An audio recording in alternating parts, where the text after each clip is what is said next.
Shuttle Atlantis. Now, of course, that's not it. The Atlantis exhibiting is just one exhibit here. And this is all without paying any extra. I'm going to list everything that's included and not included. There's so much to see. This is just a stupendously beautiful day for a visit to the Kennedy Space Center Visitor Center. 78 degrees outside, very low humidity, just absolutely, it is perfect. If you're visiting from out of state and you are staying in the area of the theme parks, you'll likely come across Highway 528. It's a toll road, as you see signs for it, 528 Beach Line. And you come across towards the East Coast, and this will direct you to Titusville, and you'll just follow the signs to the Kennedy Space Center Visitor Complex. That's the route I'm taking now. Coming across the Intercoastal Waterway here, you can see in the distance is the Visitors Complex. So it's also that. And the fact that it's a National Wildlife Refuge kind of keeps things pristine out here.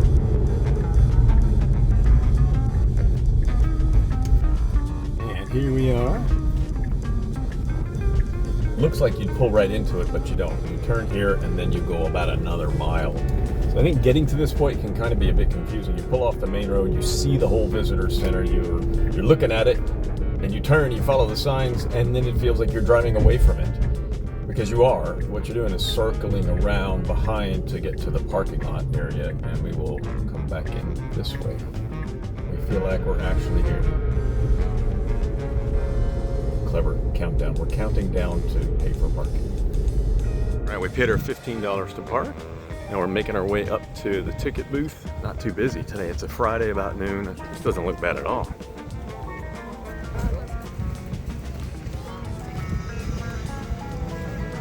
Where you guys from? All right, there's our entrance.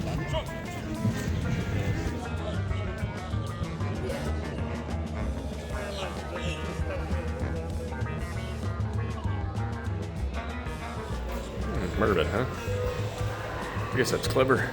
You get a look at the Mars rover there. You can even have your picture taken. If you got the kids to climb in, I think it's like a photo package thing they sell for 37 or 50 bucks, and you can climb all inside apparently and get some pictures taken. And I'm not going to do it for myself because it's just me and I don't want to spend the money. Let's see if I can find my way over here to the bus tour and get out to the Saturn V complex. I've been out there before, but it's been a few years, and it's pretty neat. I'll show you in just a minute. Okay, in we go. Not much of a line, thankfully. There's no line. Part of the bus tour to get out to the Apollo Saturn V Center includes a stop here at this, they call Gantry 39, I think. Those are launch complexes 39A and 39B, kind of famous from the old Apollo Saturn days and also from the space shuttles. They launched there. Now SpaceX primarily uses this one right in front of us here. Looks like they're getting ready to go vertical on a Falcon 9 there. They're supposed to launch tonight. And then further south just a little bit, it's another SpaceX facility. I think they're gonna launch tonight as well. They've got two scheduled tonight during the same window, which is kind of interesting. I'll capture that later if I'm still awake. Kind of old, it's past my bedtime. Off towards the west is the vertical assembly building, and that big gravel track out there is where the crawler would take the assembled vehicles, whether it was a space shuttle or prior to that even, and a slow crawl on a giant vehicle all the way out to whichever pad it was going to launch. So that driveway over there where the buses pull in, drop you off over there. They show you a nice movie when you first walk in, and then you go into the main part of the center, which is in front of me. We just came out of the movie. I stepped out here. You can step right back in as well. After experiencing the recreation of the Apollo 8 launch, you'll exit the theater out here. There was a tour guide waiting when we came out to offer a 20-minute walking tour underneath the Saturn V rocket and down to the other end, as you can see from the sign. And there's other exhibits that you can climb up in and climb through and walk through. And of course, souvenirs, and there's food. I'll give this just a second to stare at this giant Saturn V rocket.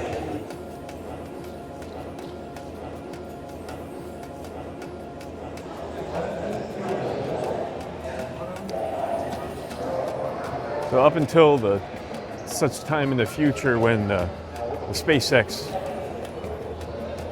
spaceship takes people into space, this will stand as the largest rocket ever. It's still the biggest that's ever taken humans up. I wonder why the building's so big. Well, because they fit this thing in here.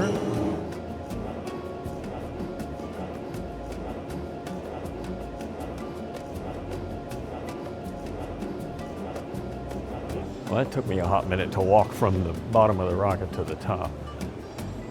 When you first arrive at the visitor center, it might be a great idea to get on the bus. Come out here, come on this tour. It does take a little while, and there's a lot of stuff to see. I feel a bit anxious if I'm just walking around the main visitor center and I've still got all this to come out and do and take a fairly significant bus ride to get out here, and all the time that I would like to spend out here. So if I'm coming on this trip and I'm bringing friends, I'm going to recommend that as soon as we come in the entrance, that we hop on the bus and get on out here and take care of all this. And that way later in the day when we get back to the main entrance area and the Rocket Garden and the IMAX Theater and all the stuff and the Atlantis Space Shuttle, those are all things that I would want to see. And if I'm a little rushed at that point, I'm just a little rushed getting back to the car. I'm not rushed getting out here. Hey, why not? Play dress up. That looks like fun to me. Suit up. You can check out the Apollo Treasures Gallery. Got some real deal artifacts from the program, including an actual space capsule from Apollo 14.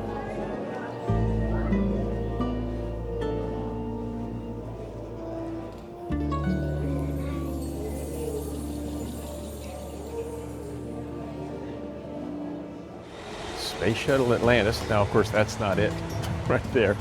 Is that a model of the real thing? 2 solid rocket boosters and there was a liquid fuel tank, an expendable liquid fuel tank. Back when they were launching these things, they would recover the giant boosters, but every time this thing went up, that middle tank would just go, sink in the ocean, be gone.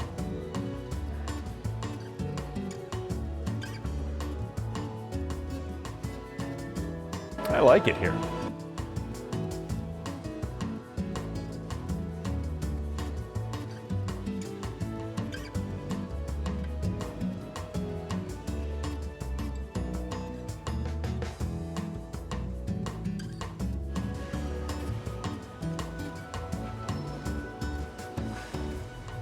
They play 2 short movies, one in one theater, and they move it into the second one. You get a nice history of the Space Shuttle program, and then you get a second little movie watching some launches. And then they let you out into this area here to see Atlantis, which completed 33 flights. If you've never seen one of these in person, it's fairly impressive. Chucking that thing up into orbit 33 times and then landing it, and then bringing people back home safe.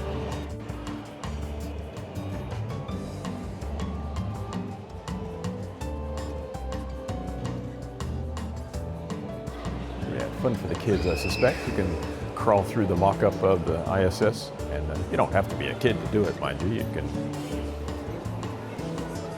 Adults can crawl through too. I just think that the little hallway has all the mission patches. Here's all 33 of them on the left and the right. Let me go back up and do it again. Get it twice. Maybe I can see left on the first pass and right on the second pass, or vice versa. You can try to use the robotic Canada arm. You can try to dock with the space station. You can even try your hand at landing the orbiter in these simulators over here. That can be a lot of fun or terribly depressing, depending on your skill level. There's so much to see and so much to experience that it's difficult to get it all into a short, digestible video. I like to keep these things quick, but give everybody an idea of what there is to see at these attractions, and this is just a really good one. Inside the IMAX, all included. Those are today's showings. They got 3 different movies. You can see all 3 of them if you want. If you're hanging around, come by. Boy, this could be a 2-day experience pretty easily, I think. Inside the IMAX theater complex is this Hyperdeck. VR experience. You have to make a reservation. They'll give you a slip of paper about today's events when you enter the park. Little QR code at the bottom, you can make a reservation, which is required to come do this. You can see they got the VR stations over there. Also part of the IMAX theater complex is the Planet Play. It looks like fun for the kids. I'm using the 360 camera so I can angle things and not get anybody's kids in the shot. But that Planet Play thing's pretty good. It's like 3 levels. Looks like a lot of fun if you're a kid. And the tickets they're not cheap. They're not cheap. You're gonna come here, you're gonna pay, I'm gonna put some ticket information on the screen, but you're gonna pay. That's the price as of today for these things. This is a neat experience. Everything I've done is included and even more. There's the launch complex here. You get to go out to the Apollo Saturn building. This Mars thing is included. The Heroes and Legends Hall of Fame, the astronaut encounter. There's the Planet Play thing I walked into, the Rocket Garden, of course, and they even have guided tours of the Rocket Garden if you just want to wait on that. And as I said, you get to see all the IMAX films. What else is included? Who could pass up a visit to the world's largest space shop? It's 2 stories inside. So this is what they advertise. This is the world's largest space shop. 2 stories of swag and souvenirs and fridge magnets. They've got everything here.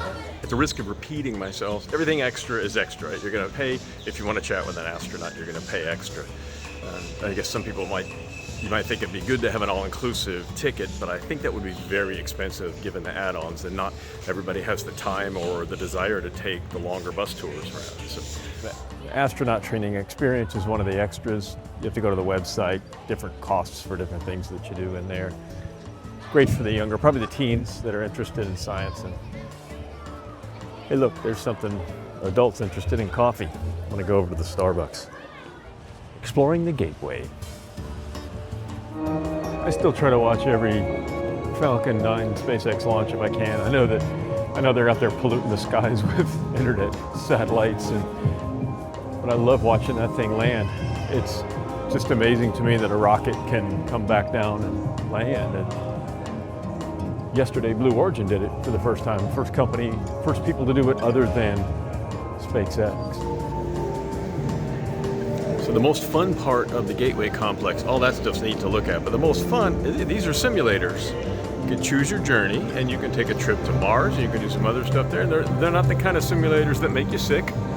You won't get motion sickness from them, I don't think, because I've ridden those kind before and I'm not the biggest fan, but those are a lot of fun. All right, so that's what that thing is. I'm not familiar with this, so I'm gonna have to read up on it a little bit, but it looks pretty cool. It's a mock-up, I guess, model of a space plane. A little bit later in the day now. Love the way the sun glints off the rocket garden. It's a rocket garden.